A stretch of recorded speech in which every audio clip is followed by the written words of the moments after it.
Good evening all. आज बच्चे कम जुड़े हैं, शायद टाइमिंग की वजह से हो गया शायद ऐसा। ऊपर से संडे भी है तो अपन और वेट करें या फिर शुरू करें।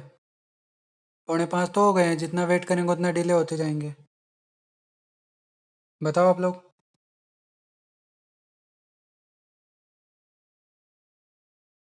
आज अपने जो है रसौषधियों के प्रकार वाला जो टॉपिक है, 9th पॉइंट आपके सिलेबस का आखिरी है, मतलब सेकंड लास्ट पॉइंट है आपके सिलेबस का, पार्ट ए का। वो आज कंप्लीट करेंगे अपन। रसौषधियों के प्रकार यहाँ पे किस बेसिस पे हैं? रसौषधियों के निर्माण की विधि के आधार पर, कि जब अपन रसौषधियों का निर्माण करते हैं ना, तो उसके आधार पर जो है रसौषधियों के भेद किए गए हैं। ठीक है। निर्माण किया जाता है ऐसे बाह्य प्रयोग और आभ्यंतर प्रयोग के आधार पर। तो यहाँ जो अपन 4 प्रकार की कल्पनाएं पढ़ेंगे रसौषधियों की, वो आभ्यंतर प्रयोग के आधार पर है। बाह्य प्रयोग के आधार पर भी रसौषधियों का जो है प्रयोग होता है, जैसे गंधक वगैरह के लेप वगैरह बनते हैं, मलहर बनते हैं। ठीक है। मलहर मतलब मलहम, जो अपन लगाते हैं व्रण वगैरह भरने के लिए। ठीक है। तो इस तरह से जो है अनेक योग बन जाते हैं रसौषधियों के, जिनमें अपन अब आभ्यंतर प्रयोग वाले जो योग है ना, उनको अपन डिटेल में पढ़ेंगे। ठीक है।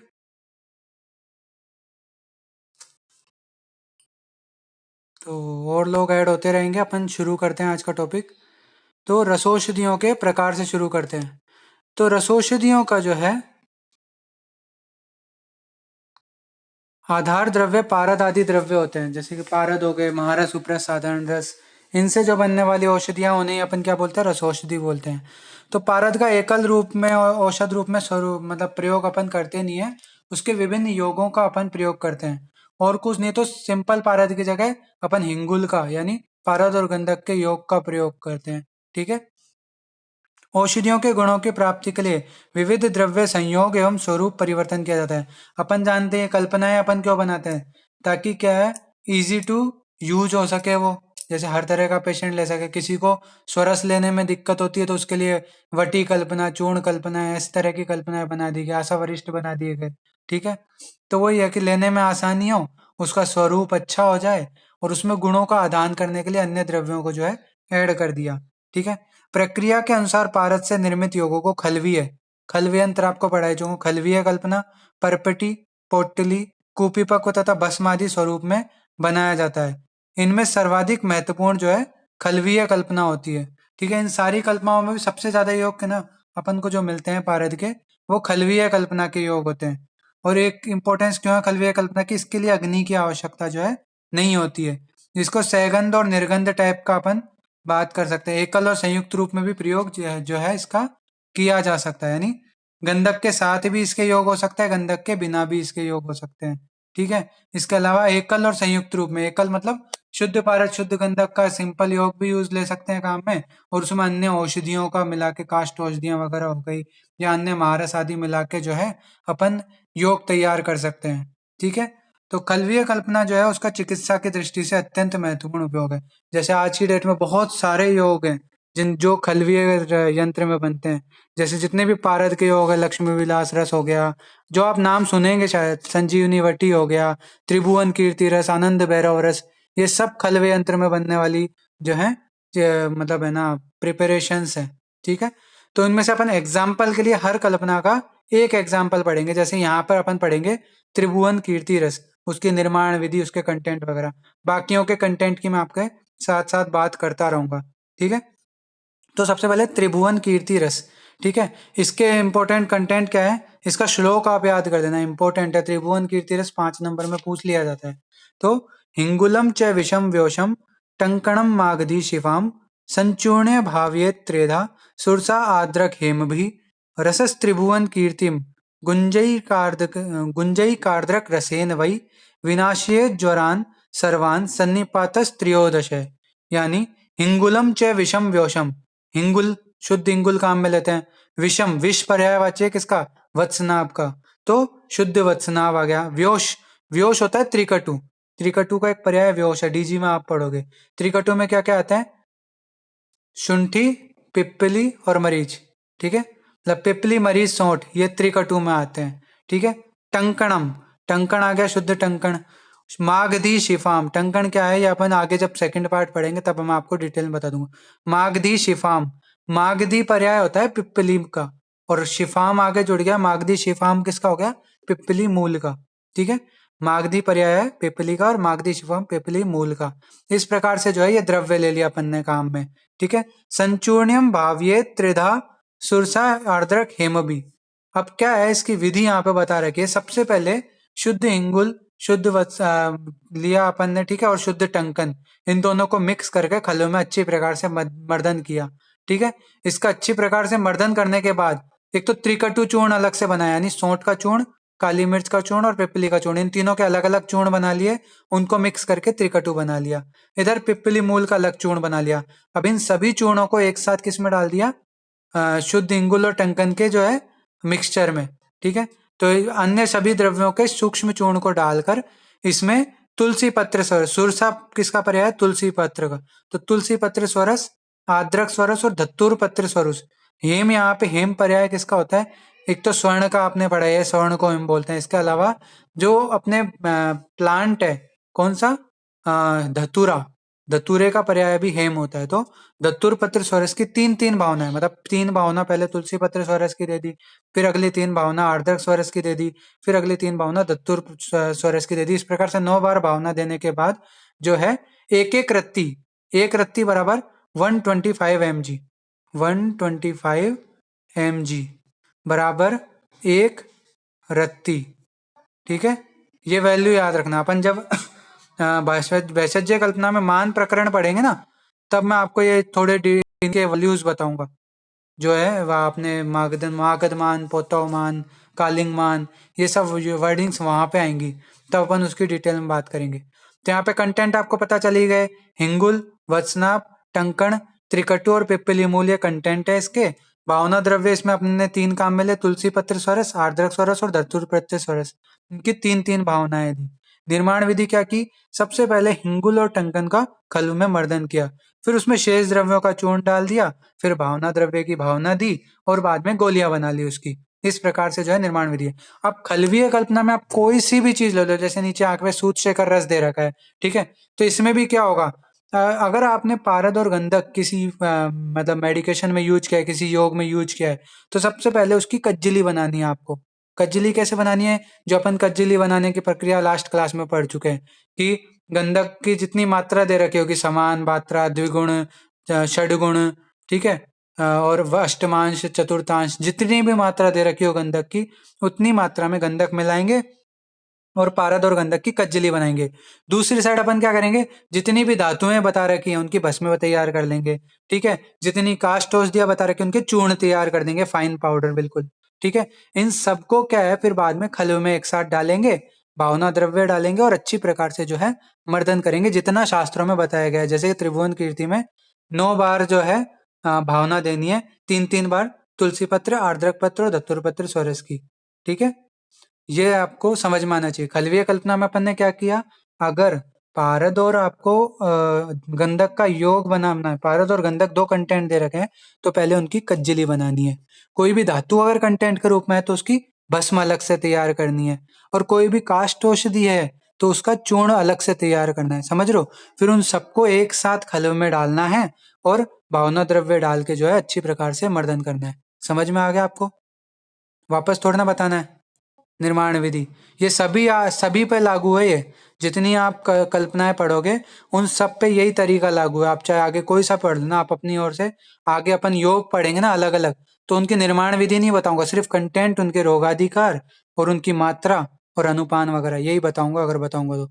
निर्माण विधि सबकी सेम चलेगी, जितनी भी कास्ट होती है उनके अलग अलग चूर्ण बनाने हैं, जितने भी धातु है उनकी भस्में बनानी है, धातु हो गई चाहे वो मारस आदि हो गए, और पारद और गंधक अगर आप एक साथ यूज करो तो उनकी कज्जली बनानी है। ठीक है, तो इस प्रकार से जो है आपको खलवीय कल्पना पूरी होती है। अब एक सूत शेखर रस और है, उसके एग्जाम्पल अगर अपन देखें तो उसमें कंटेंट क्या क्या है, शुद्ध पारद, शुद्ध गंधक, वही इसकी कज्जली बना ली। दूसरी ओर क्या है यहाँ पे, स्वर्ण भस्म। ठीक है, इसके अलावा शुद्ध टंकण, शुद्ध वत्सनाभ, ठीक है, पिपली मरीज सौंठ, आप इसको त्रिकटु बोल सकते हो, त्रिकटु है। और त्वग मानी दालचीनी, एला, तेजपत्र और नागकेशर, इन चारों को मिला के अपन क्या बोलते हैं? चतुर्जात। तो ये आपको टर्म्स याद होनी चाहिए। मिश्रक गण जो है आप डीजी के अच्छे से पढ़ लेना। क्यों जरूरी है मिश्रक गण? क्योंकि आप जब है ना आगे योग पढ़ोगे ना पारद के, तो उसमें 30-30, 40-40, 50-50 कंटेंट है। सब याद करना आपके लिए बहुत भारी पड़ जाएगा। एक ही तरीका है सब याद करने का कि या तो श्लोक याद करो या फिर आप ऐसे टर्म्स याद करो जिससे आपको एक साथ 6-6, 7-7 कंटेंट याद हो जाए। ठीक है। अब आपको एक जगह आपके पिपली, पिपली मूल, चव्य, चित्रक, सौंठ और मरीच, ये 6 कंटेंट आ रहे हैं। तो आप उसको 6-6 अलग अलग याद करने के बजाय एक वर्डिंग याद कर लो, षडूषण। अगर आपको पता है षडूषण में क्या कंटेंट है तो आपको एक ही नाम याद रखना है कि इसमें षडूषण काम में आता है। जैसे यहाँ पे मेरे को पता था कि त्रिकटु काम में आ रहा है और चतुर्जात काम में आ रहा है। ठीक है। तो इस तरह से आप कंटेंट को कम, मतलब आपको कम वर्ड्स याद करने पड़ेंगे और ज्यादा से ज्यादा कंटेंट याद हो जाएंगे। ठीक है। तो इसलिए आप इस तरह से याद करें इसको। तो इन सब का सूच्य का रस में क्या किया अपन ने? सबसे पहले शुद्ध पारद गंधक को लेकर उसकी कज्जली बना ली। इधर चतुर्जात का अलग चूर्ण बना लिया, त्रिकटु का अलग चूर्ण बना लिया, स्वर्ण, ताम्र और शंख की भस्में तैयार कर ली। ठीक है। शुद्ध वत्सनाभ का अलग चूर्ण बना लिया, कचूर का अलग चूर्ण बना लिया। फिर इन सबको जो है एक साथ खलु में डाल दिया।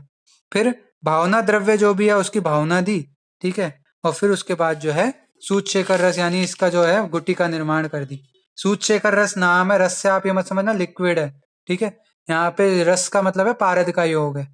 इसकी वटियां बनती हैं। ठीक है। सूत शेखर रस की वटी कितने कितने मात्रा की बनती है?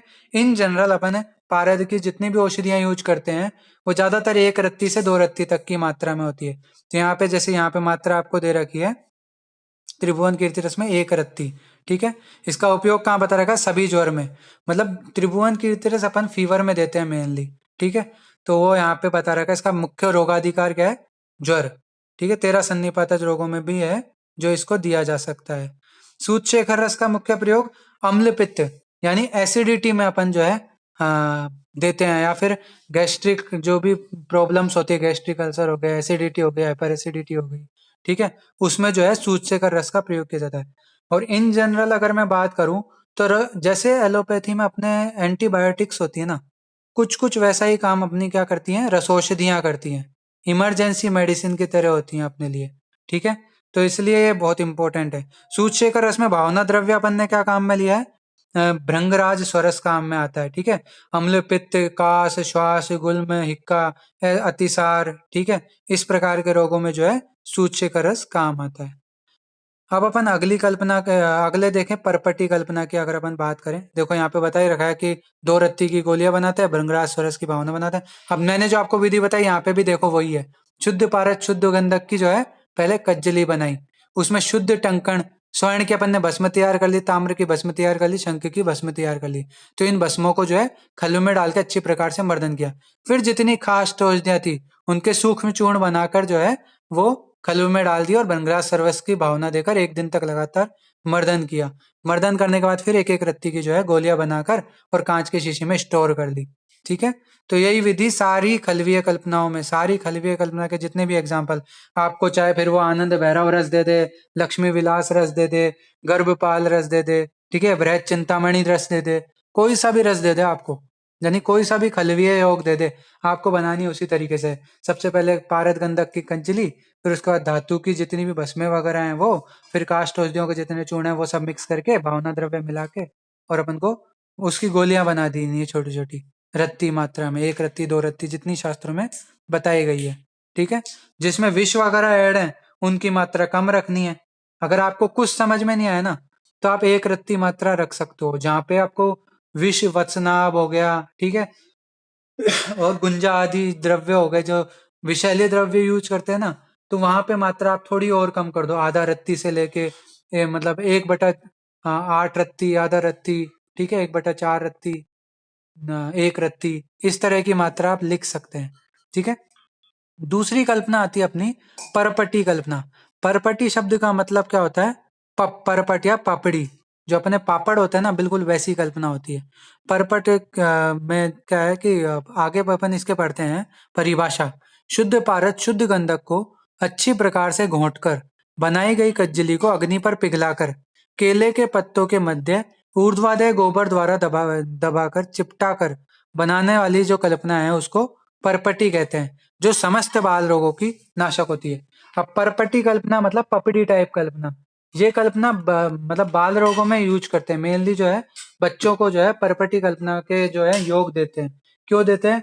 परपटी कल्पना थोड़ी मृदु प्रकार की कल्पना होती है, ठीक है। मतलब मृदु मतलब ये ज्यादा तीक्ष्ण औषधियां इसमें काम में नहीं लेते, पारद वगैरह जो है वो मृदु रूप में रहते हैं, ठीक है। मतलब वो ज्यादा मतलब तीक्ष्ण रूप में जो है यहाँ पे प्रेजेंट काम नहीं करते हैं, ठीक है। इतिहास वगैरह आप पढ़ते रहना किन किन जो संहिताओं में इसका प्रयोग आया है। रसेंद्र मंगल हो गया, नागार्जुन की जो है उसमें परपटी कल्पना का प्रयोग बताया गया है। गंधक ताम्र परपटी हो गई, गगन परपटी हो गई, इनका जो है वहां पे वर्णन बताते हैं।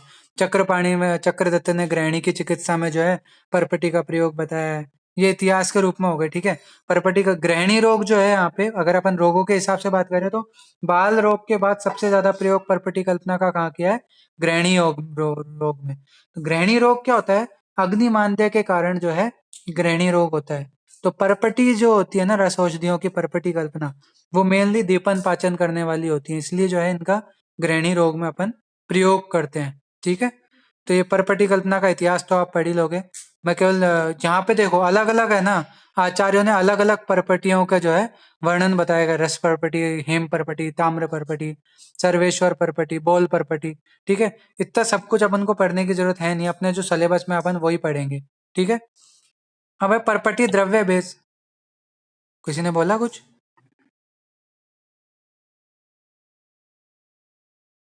अब परपटी कल्पना जो है द्रव्य भेद से दो प्रकार की होती है, सैगंध परपटी और निर्गंध परपटी। सैगंध मतलब यहाँ पर अपन ने गंधक यूज किया है, ठीक है। इसमें प्रधान द्रव्य जो है सैगंध परपटी में पारद और गंधक होते हैं, ठीक है। इसके अलावा विभिन्न प्रकार की परपटी निर्माण है, तो इसमें स्वर्ण, ताम्र, लोह, मंडूर, अभ्रक आदि जो द्रव्य है वो मिला दिए जाते हैं, ठीक है। इसके एग्जाम्पल अपन क्या क्या देख सकते हैं? रस परपटी, रस परपटी में दो ही कंटेंट काम आते हैं, कौन कौन से? पारद और गंधक। फिर स्वर्ण परपटी, स्वर्ण परपटी में स्वर्ण मिक्स कर देते हैं, ताम्र परपटी में ताम्र मिक्स कर देते हैं, लोह परपटी में कांत लोह मिक्स कर देते हैं गंधक और पारद के साथ, ठीक है। अभ्रक परपटी में अभ्रक यूज कर लेते हैं, ठीक है। इस प्रकार से जो है अपने सैगंध परपटियों के कुछ एग्जाम्पल होते हैं। फिर है निर्गंध परपटी। निर्गंध परपटी ऐसी होती है जिसमें पारद गंधक का यूज नहीं होता, लेकिन वो परपटी की तरह बनाई जाती है ना, इसलिए उसको परपटी कल्पना के अंतर्गत लेते हैं। जैसे कि श्वेत परपटी, श्वेत परपटी बहुत इंपॉर्टेंट योग है, ठीक है। आपके क्लिनिकल प्रैक्टिस के लिए बहुत काम का योग है। क्यों? क्योंकि जो मूत्रकृच यानी डिसयूरिया जो है डिजीज, या फिर मान लो सीकेडी आजकल बहुत चलता है, क्रॉनिक किडनी डिजीज, या जिसके किडनी में किसी प्रकार की डिफॉर्मिटी हो, वहां पर जो है श्वेत परपटी को जो है ज्यादातर वैद्य जो है यूज करते हैं, ठीक है। डायूरेटिक का भी काम करती है और रिजुविनेशन का भी ये काम करती है। तो इसलिए जो है श्वेत परपटी बहुत इंपॉर्टेंट योग है। इसमें क्या है, जो है कलमी शोरा हो गया, नवसादर, फिटकरी, ये ऐसे द्रव्य जो है यूज आते हैं श्वेत परपटी में। अब परपटी निर्माण की विधि की बात करते हैं। विधि की बात क्या है? सर्वप्रथम शुद्ध पारद और शुद्ध गंधक की कज्जली बनाते हैं। अब यहाँ पे विधि में आपको समझाऊं सबसे पहले, तो अपन क्या करते हैं, इसमें जो गंधक और पारद है उसकी अपन ने सबसे पहले कज्जली बना ली खल में, ठीक है। कज्जली तैयार होने के बाद क्या करते हैं, एक पात्र लेते हैं, ठीक है, कढ़ाई वगैरह लोहे आदि की, उसमें वो कज्जली को डाल के और एक टेम्परेचर पे जो है गर्म करते हैं। जैसे ही वो बिल्कुल लिक्विड टाइप हो जाती है, ठीक है, तो उसमें अपन क्या करते हैं, जो भी अगर कोई दूसरा द्रव्य मिलाना हो, जैसे स्वर्ण परपटी बनानी है, तो उसमें स्वर्ण के जो है चूर्ण या स्वर्ण भस्म जो है ऐड कर देते हैं, ठीक है। स्वर्ण पत्र के जो है छोटे बारीक कूट के सूक्ष्म चूर्ण बना के जो है उसमें ऐड कर देते हैं लिक्विड कज्जली में, ठीक है। वो ऐड करने के बाद जो है क्या करते हैं अपन, एक समतल जमीन पर गोबर बिछा देते हैं, गीला गोबर, ठीक है, गोमेय। तो गोबर बिछा दिया गीला, उसके ऊपर एक केले का पत्ता रख दिया। अब इस केले के पत्ते के ऊपर, जैसे मैं एग्जाम्पल के लिए बताऊं, ये यहाँ पे समतल जमीन है, इसके ऊपर ये गोबर बिछा दिया मैंने, ठीक है। ये G4 गोबर समझो आप, ठीक है। गोबर के ऊपर अपन ने केले के पत्ते लगा दिया एक, ये केले का पत्ता है, ठीक है। केले के पत्ते को बी से बता रहा हूँ, बनाना, बनाना लीफ, ठीक है। फिर इसके ऊपर जो है अपन ने जो अपनी लिक्विड पारद है और गंधक का जो कज्जली का योग है वो डाल दिया, ठीक है। वो डालने के बाद फिर ऊपर से एक और केले का पत्ता जो है अपन ने यहाँ पे सेट कर दिया, ठीक है। मैं एक बार कलर बदल दूं यहाँ पे केले के पत्ते का, ये एक केले का पत्ता, ये दूसरा केले का पत्ता, इसके बीच में कज्जली है, ठीक है, और द्रवीभूत जो लिक्विड कज्जली है वो है, नीचे गोमय हो गया, ठीक है। अब मैं वापस एक बार कलर चेंज कर दूं, और फिर ऊपर से इसमें वापस गीला जो गोबर है ऊपर से फिर लगा दिया, ठीक है, ये भी G4 गोबर हो गया। और इसको फिर है ना अपन क्या करते हैं, कंप्रेस करते हैं, दबाते हैं अच्छी तरह से। अच्छी तरह से दबाने पे जो एक कज्जली है वो कंप्रेस होती है। अब आपने देखा होगा कोई भी द्रव्य है, चाहे लिक्विड फॉर्म में हो चाहे गैसेस फॉर्म में, जब अपन उसको कंप्रेस करते हैं तो एटम्स क्या होते हैं, उसके पास पास आते हैं। एटम पास पास आते हैं तो वो क्या है कि कंसिस्टेंसी पहले गैस से लिक्विड, लिक्विड से फिर सॉलिड हो जाती ना। उसी प्रकार यहाँ पे क्या होगा कि जो लिक्विड कज्जली थी वो कंप्रेस होने के कारण क्या है, सॉलिड फॉर्म में आने लग जाती है। अब उसको चिपटा रहे हैं अपन, चिपका रहे हैं, तो वो क्या चपटी पपड़ी जैसी जो है कल्पना तैयार हो जाएगी। इस प्रकार से जो है अपनी परपटी कल्पना जो है तैयार हो जाएगी। समझ में आया? किसी को कोई डाउट हो तो पूछ सकता है, परपटी कल्पना कैसे तैयार की अपन ने। कोई डाउट है किसी को? नहीं है तो एक बार मैं विधि पढ़ के आगे बढ़ता हूँ। ठीक है, कोई डाउट नहीं है।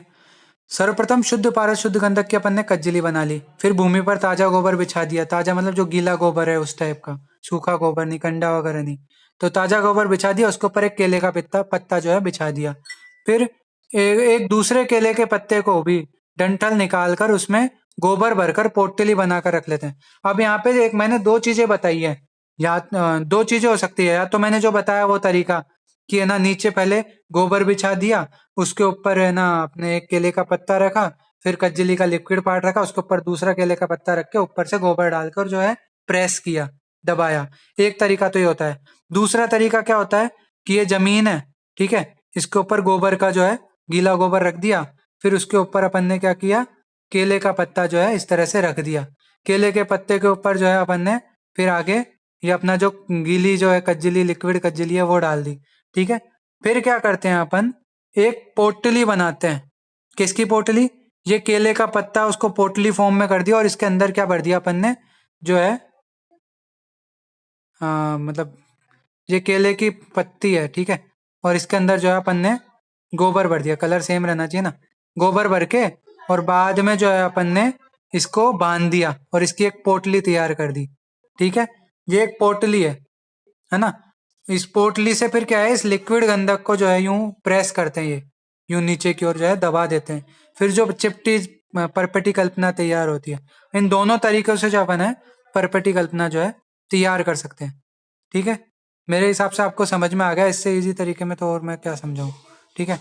तो ये दबा के और जो है शीतलता के कारण, ठंडी होने के कारण ये चपटी पपड़ी जैसी बन जाती है। तो इस प्रकार से जो है परपेटी कल्पना तैयार होती है। सावधानी क्या कर रखनी है इसमें, लोह द्रवी में कज्जली पिघलाने में घृत को अल्प मात्रा में प्रयुक्त करना चाहिए।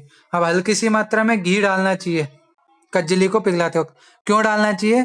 क्योंकि जब कज्जली पिघलती है और फिर उसके बाद अपन उसको निकालते हैं ना केले के पत्र में, तो उस दौरान क्या होती है, कुछ कज्जली जो है पात्र के चिपक सकती है। तो वो पात्र के ना चिपके, इसके लिए थोड़ी सी अल्प मात्रा में घृत मिलाने का जो है प्रयोग बताया गया है। परपेटी बनाने में ताजा कजली पत्र के बीज का डंठल निकाल कर बिना फटा हुआ प्रयुक्त करना चाहिए। कि कोई फटा हुआ सा ऐसा पत्ता प्रयोग नहीं करना चाहिए, डंठल निकाल के जो है प्रयोग करना चाहिए। इस प्रकार से जो है ये सावधानी रखनी चाहिए, ठीक है। फिर क्या है, परपटी के उपयोग की बात करें तो मेनली इसको मैंने आपको बताया था कि ये बच्चों में प्रयोग होती है, मृदु तरह की औषधि होती है। इसके अलावा क्या है, मंदाग्नि और दुर्बल पित्त जन्य रोग जो होते हैं उनमें यह प्रयोग आती है। आंत्र के रोगों में प्रयोग आती है, आंत्र को शक्ति देने वाली होती है, इसलिए गृहिणी पर ही जो है ये प्रभावी रूप से काम करती है। व्रण शोधन एवं रोपण का काम करती है, शक्ति देने का काम करती है, ठीक है। जो भी रोग जिनमें मंदाग्नि एक महत्वपूर्ण कोज होता है, जैसे कि अर्श हो गया, अतिसार हो गया, गृहिणी हो गया, ठीक है, और अपने क्या बोलते हैं गुल्म हो गया, ठीक है। इन सब इस तरह के जो रोग होते हैं, पांडु हो गया, इन सब रोगों में जो है परपटी अत्यधिक गुणकारी होती है, अत्यधिक अच्छा काम करने वाली होती है, ठीक है। ये सब चीजें आपको याद रखनी है। अब इसका एक एग्जाम्पल अगर अपन देखें, पहले प्रयोग की बात कर देते हैं और इसकी परीक्षाओं की बात कर देते हैं। प्रयोग दो तरह से प्रयोग कर सकते हैं। एक तो एक फिक्स डोज कि भाई आपको दिन की एक रत्ती लेनी है, दो रत्ती लेनी है, ठीक है। इस प्रकार से जो है प्रयोग करने का बताया गया है, ठीक है। सामान्य रोगों में जो है इसका प्रयोग किया जाता है। कुछ रोग होते हैं जो सीवियर डिसऑर्डर होते हैं, जहां पे रस औषधि के कल्प प्रयुक्त होते हैं। कल्प मतलब इंक्रीजिंग और डिक्रीजिंग ऑर्डर में जो है प्रयोग करते हैं किसी भी औषधि का। ठीक है, इंक्रीजिंग और डिक्रीजिंग ऑर्डर मतलब जैसे पहले दिन आपने 1 रत्ती मात्रा ली, फिर दूसरे दिन 2 रत्ती, तीसरे दिन 3 रत्ती मात्रा ली, चौथे दिन 4 रत्ती, ऐसे करते करते जो है 10 रत्ती तक जो है प्रयोग बढ़ा सकते हैं परपटी कल्पना का। फिर वापस घटाते घटाते 1 रत्ती तक आना होता है। इस प्रकार से जो है कल्प रूप में प्रयोग करते हैं। समझ में आया कल्प रूप में प्रयोग? पहले क्या करना है, असेंडिंग ऑर्डर में मतलब बढ़ाते हुए जो है डोज लेनी है। 1 रत्ती, 2 रत्ती, 3 रत्ती, 4 रत्ती, 5 रत्ती ऐसे करके बढ़ानी है। फिर उसको एक लिमिट तक यूज करके, जैसे 10 रत्ती यहाँ पे लिमिट बता रखी है, तो 10 रत्ती जैसी होगी फिर उसको धीरे धीरे वापस अवरोही क्रम में घटाते हुए प्रयोग करना है। 9, 8, 7, 6, 5 इस प्रकार के प्रयोग को क्या बोलते हैं? औषधियों का कल्प प्रयोग। अब परपटी सेवन में पथ्य अपथ्य क्या होगा? तो जितने भी लघु आहार होते हैं, पुराने अन्न होते हैं, ठीक है, दूध हो गया, तक्र हो गया, ठीक है, ये सब जो है पथ्य में आते हैं।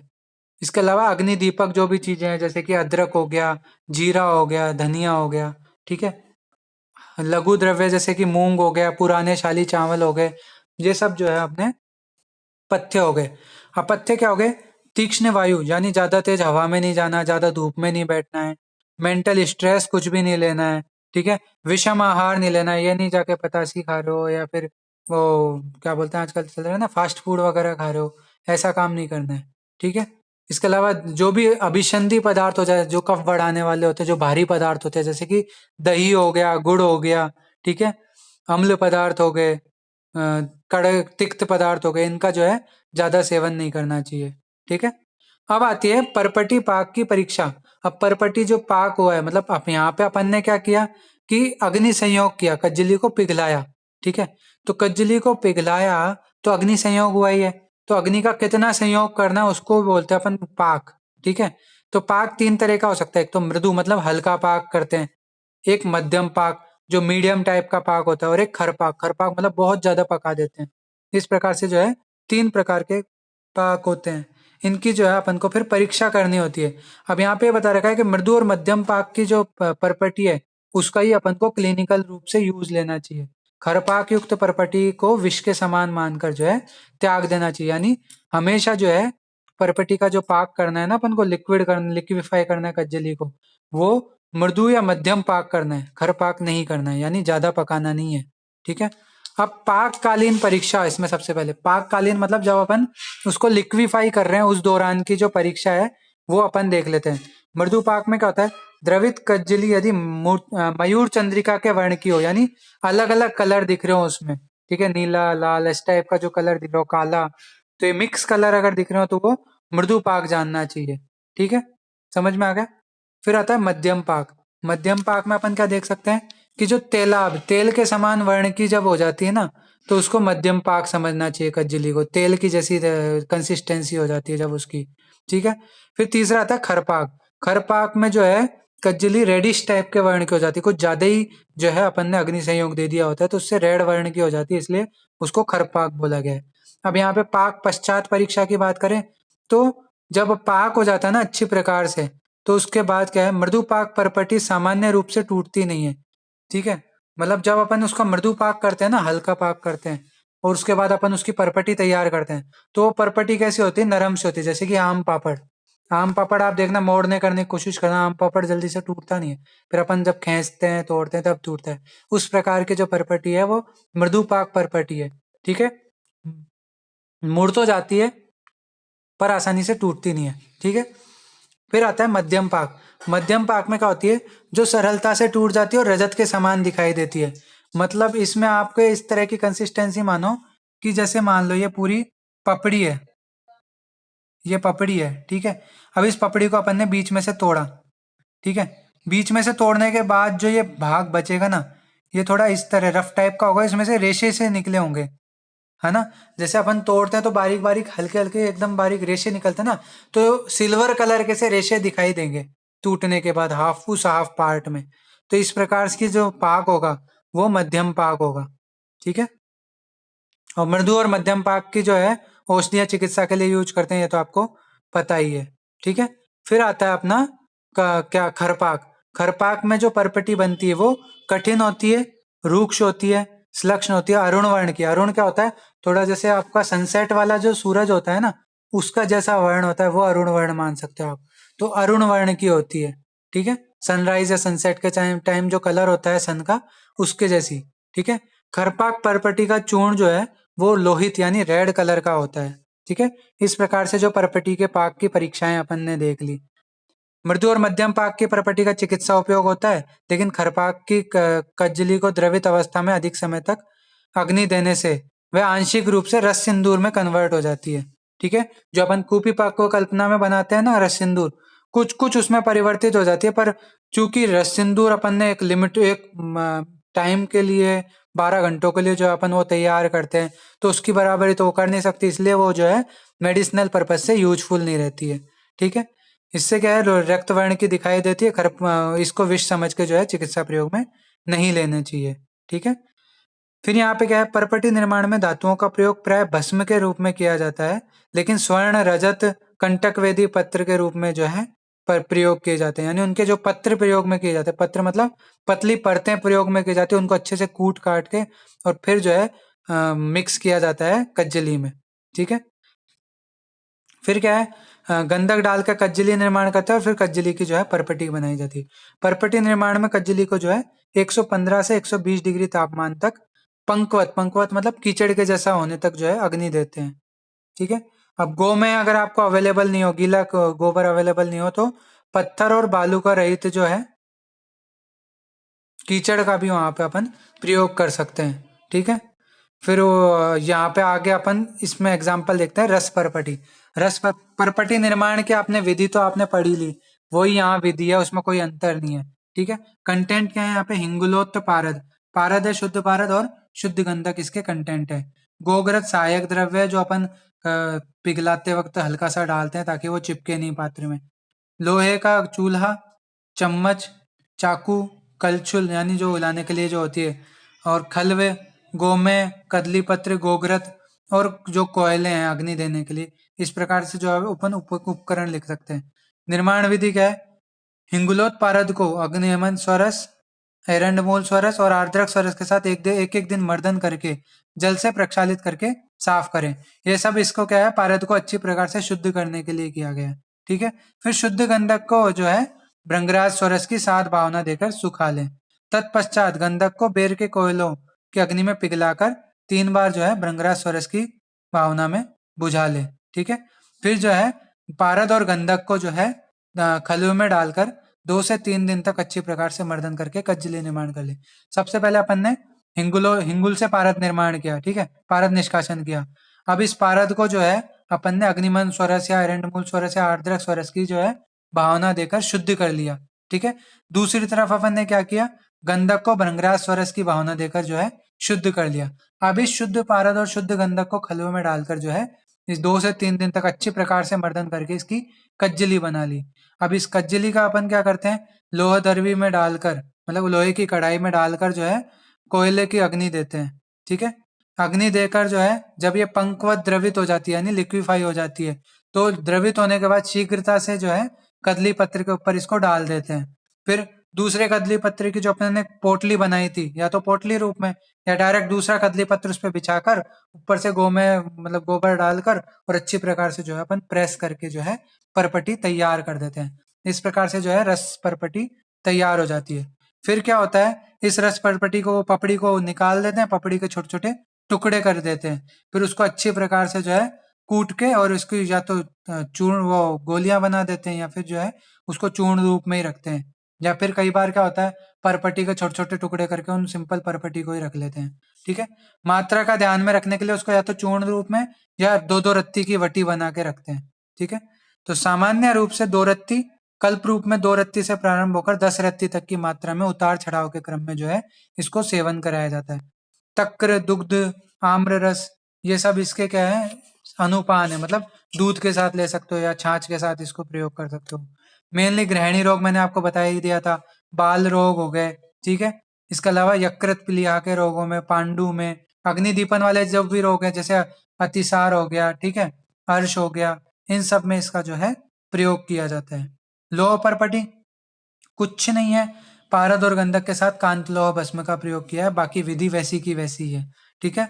तो आपको विधि में ज्यादा कुछ अंतर नहीं करना, बस कज्जली निर्माण करते समय पारद गंधक के साथ जो है लोह भस्म को मिक्स कर देना है। इसका प्रयोग कहाँ है? लोह भस्म जहां आ गई वहां पे अपन इसका मेनली प्रयोग किस में पढ़ेंगे? हीमोग्लोबिन की मात्रा को बढ़ाने के लिए, यानी पांडु रोग में, कामला रोग में, ठीक है, आरबीसी की मात्रा को बढ़ाने के लिए। आरबीसी क्वांटिटी किसी के कम हो गई हो तो उसको लोह परपटी दे सकते हैं, ठीक है। इसके अलावा फीवर में दे सकते हैं, ठीक है। इसके अलावा अपन किस में दे सकते हैं? जो भी अग्निमांद्य जन्य रोग होते हैं, जैसे अतिसार हो गया, हर्ष हो गया, कुष्ठ हो गया, ठीक है, आम दोष जन्य बीमारी होगी, निर्बलता हो गई किसी तरह की, इन सब में जो है अपन प्रयोग कर सकते हैं किसका? लोह परपटी का। अब आता है एक अगली ताम्र परपटी। यहाँ पे मैं एग्जांपल के लिए बता रहा हूँ, कंटेंट बता देता हूँ उसके। ताम्र परपटी नाम से पता लग रहा है शुद्ध पारद शुद्ध गंधक के साथ अपन यहाँ पे ताम्र भस्म को यूज करते हैं। साथ ही एक शुद्ध वत्सनाभ भी एक कंटेंट होता है जिसको अपन यूज करते हैं, ठीक है। कज्जली बनाई, उसमें ताम्र भस्म डाल दी, उसमें शुद्ध वत्सनाभ का चूर्ण डाल दिया, फिर उसको अच्छी प्रकार से मिक्स करके कज्जली बना ली, ठीक है। फिर उस कज्जली को वही अपन ने क्या किया, लिक्विफाई करके, और जो है अपन ने क्या पर पपड़ी बना दी 2 पत्थरों के बीज डाल के, चाहे वो कदली पत्र हो यानी केले के पत्ते हो, चाहे वो अर्क पत्र हो, ठीक है। तो इस प्रकार से जो परपटी तैयार होती है वो ताम्र परपटी होती है। ताम्र परपटी का जो है अलग अलग जगह यूज करते हैं, जैसे कि गृहिणी में भी करते हैं, पांडु में भी करते हैं, ज्वर में करते हैं, ठीक है, कुष्ठ में करते हैं, अलग अलग जगह अलग अलग तरीके से जो है उसका प्रयोग करते हैं। मात्रा 2 रत्ती से 3 रत्ती इसकी मात्रा होती है, ठीक है। इस प्रकार से जो ताम्र परपटी का भी यूज लिया जाता है। ताम्र परपटी मेनली ताम्र का यूज होता है किसके रोगाधिकार में? जो मूत्रवय संस्थान के रोग होते हैं। मूत्रवय संस्थान मतलब यूरिनरी सिस्टम जो है, उस यूरिनरी ट्रैक के जो डिजीजेस हैं, यूटीआई वगैरह हो गई, उनमें जो है ताम्र परपटी का मेनली प्रयोग करते हैं।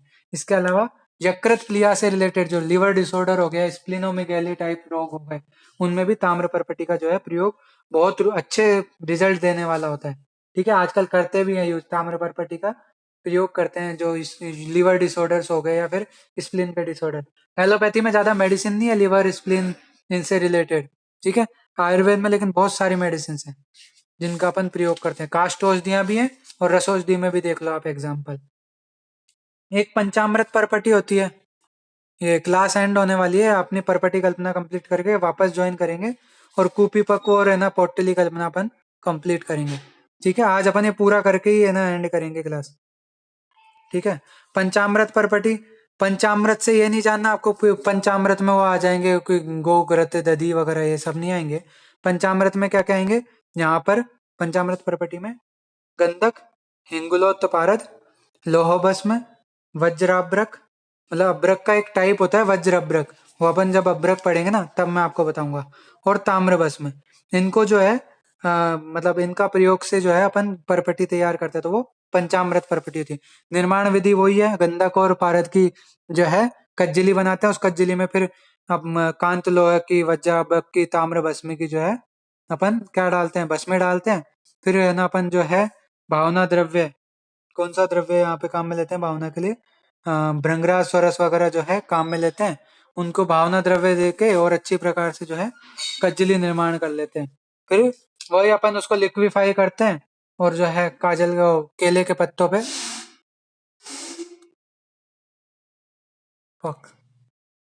38 मिनट पे ही एंड हो गई है तो। अरे यार बंद हो जा।